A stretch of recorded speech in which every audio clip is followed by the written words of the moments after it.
Notícias em Debate está de volta e o nosso assunto de hoje é a terceirização no trabalho. E a gente conversa com o advogado José Roberto Chiarella e com o Dr. Leandro Furno Petraglia. Bom, a gente percebeu que existem dois pontos de vista em relação à terceirização. Dr. Chiarella, eu gostaria que o senhor colocasse para mim quais são os pontos a favor da terceirização. Por que o senhor defende que a terceirização hoje, nesse momento, é algo bom para o Brasil? Bom, primeira coisa que facilita o empregador, né, gerar mais meios de produção dentro do seu próprio negócio. Não é? Dá condições de trazer o trabalhador, não é, mais um meio de proporcionar a ele ganhos. Não é? Esse é um ponto. Segundo ponto de vantagem, a própria lei estabelece que essas empresas prestadoras de serviço, elas seguem regras. E essas regras, elas garantem o trabalhador. Mais um outro ponto, se esse prestador efetivamente não pagar a conta que deve, subsidiariamente o contratante, o tomador, vai responder, que é a parte mais forte da negociação. Hoje isso não acontece, Acontece. Na forma solidária? Acontece. Então não mudaria Só nada. que a gente tem uma grande, e no meu ponto de vista, que é um ponto mais divergente nessas questões, né? E aqui espero que o doutor Leandro saia até convencido no final do programa, de que a atividade meio e fim, ela se junta. Por que eu digo isso? Houve uma recente pesquisa pelo Conselho Nacional de Indústria, onde, e mais Deloitte, 17 países foram pesquisados para entender a atividade meio e fim. Nenhum deles tem. O nosso tem. Não se divide isso. Essa é uma vantagem. Não se dividir meio e fim. Porque a grande polêmica que se debatia no judiciário, ainda sumulado pela súmula 331, que não definia exatamente o que era meio e o que era fim, a grande vantagem é dar uma segurança jurídica para isso. E qual é a segurança jurídica? Meio e fim, uma coisa só, e pode contratar tanto um quanto o outro na mesma ordem.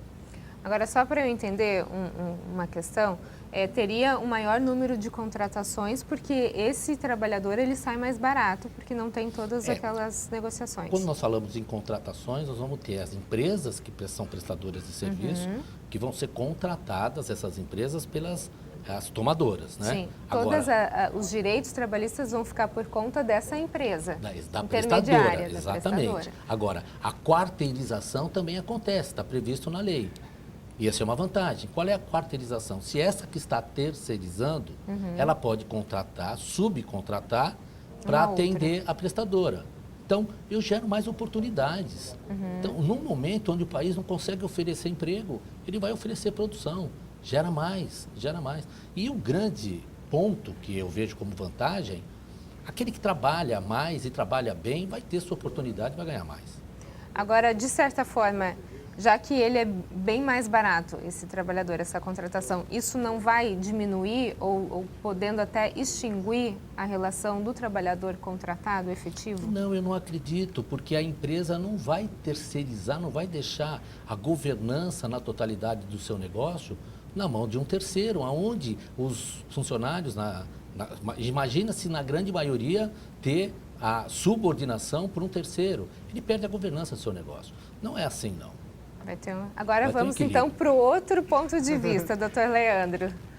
Eu gostaria que o senhor elencasse alguns pontos contra a terceirização nesse momento no Brasil. Tá certo. Alguns pontos contra, que seriam coletados em várias doutrinas, seria algumas críticas, por exemplo, começando já pelo último que ele colocou, é que ao terceirizar a atividade fim, ou vamos ignorar essa diferença fim, atividade principal e acessória, ao terceirizar qualquer tipo de atividade, você podemos imaginar algumas empresas, vamos chamar fantasmas. Citando um exemplo básico da empresa, uma determinada empresa de telefonia. A emissão de boletos é terceirizada, não é feito por ela a cobrança. Se você precisa de atendimento ao consumidor, o saque é terceirizado. A instalação da linha em sua residência é terceirizada. Eu lhe pergunto, o que essa empresa faz? A não ser coletar lucros de determinados segmentos. Então, não há muito tempo vimos alguma demonização de empresas pirâmides, discutimos sobre criminalização de vendas de produtos que não existem para coletação de lucros. Mais ou menos isso, Então, se a gente terceirizar tudo, se permitir amplamente, aí você cria uma empresa fantasma. Nesse ponto, o TST, o Tribunal Superior do Trabalho, trouxe com uma sabedoria de quem está com a mão na massa, na prática, de que se fosse permitir, então, a terceirização total, que se limitasse a uma porcentagem da planta. Então, vamos permitir acessória, como já é. A atividade principal, sugeriram-se 30% da planta. Vamos imaginar que uma escola, vamos citar um exemplo da escola, que ela tem alguma doutrina, alguma disciplina que realmente ela precisa terceirizar, alguma disciplina religiosa, uma língua, que não é o que se encontra no dia a dia no mercado, você precisa ir a uma associação especializada para terceirizar isso. Perfeito, você não está lidando com mais de 30% da sua planta. Porque se a gente permitir que o hospital terceirize da segurança e limpeza ao médico, para que existe a empresa hospital?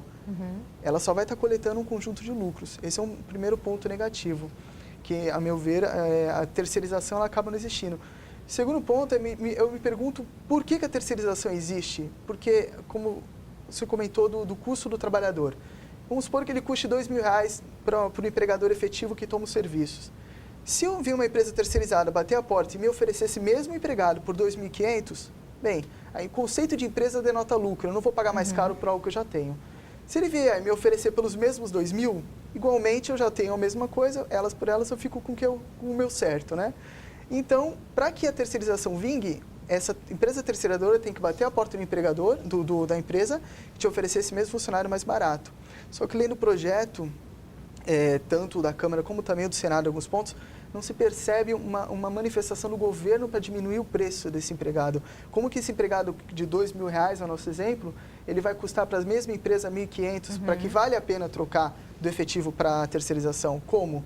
Não é imposto, não há isenção tributária, não há diminuição das cargas tributárias. Fiscal, então, da onde saiu esse dinheiro? Só pode ser de algum direito dele.